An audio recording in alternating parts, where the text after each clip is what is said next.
వార్డులో వాలంటీర్ గా విధులు నిర్వహిస్తున్నాను.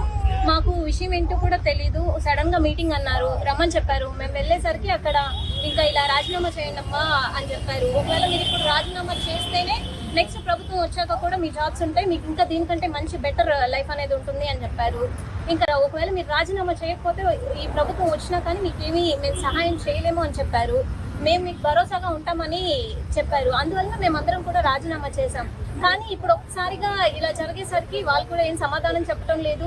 ఇటు మా భవిష్యత్ అనేది పోతుంది. మెయిన్ ఏంటంటే చిన్నపిల్లలు ఉన్నారు. ఒక 5,000 కాదు, 5,000 మా పరిస్థితులకి చాలా చాలా ఇంపార్టెంట్. ఎందుకంటే మేము మధ్య తరగతి కుటుంబాల్లోంచి వచ్చిన వాళ్ళం. మాకు ఆ 5,000 కూడా ఎంతో ప్రీషియస్. ఎందుకంటే మాకు సొంత ఇల్లు అనేది లేదు, ఏం లేదు. మాకు ఇంటి బాడు కట్టుకోవడానికైనా కానీ వస్తున్నాయి కదా అన్న నమ్మకంతో మేము వెళ్ళి చేస్తూ ఉన్నాం. ఇలా జరిగేసరికి మేము చాలా ఇబ్బంది పడ్డాము. ఇప్పుడు మా ఉద్యోగాలు మాకు కావాలని మేము అడుగుతున్నాము. అందువలన 21వ వార్డు కార్పొరేటర్ అయిన Gauri madam and Suresh Reddy sir వాళ్ళ పైన మేమందరం కూడా కేసు పెట్టడానికి అనేది వచ్చాము. సిఐ సార్ని ఈ కేసుని టేకప్ చేసి మాకు తగిన న్యాయం చేయమని కోరుతున్నాము. మళ్ళీ మా ఉద్యోగాలు మాకు కావాలని మేము ఆ రోజు రాజీనామా చేయము అన్న వాళ్ళకి ఏమైనా బెదిరించారు?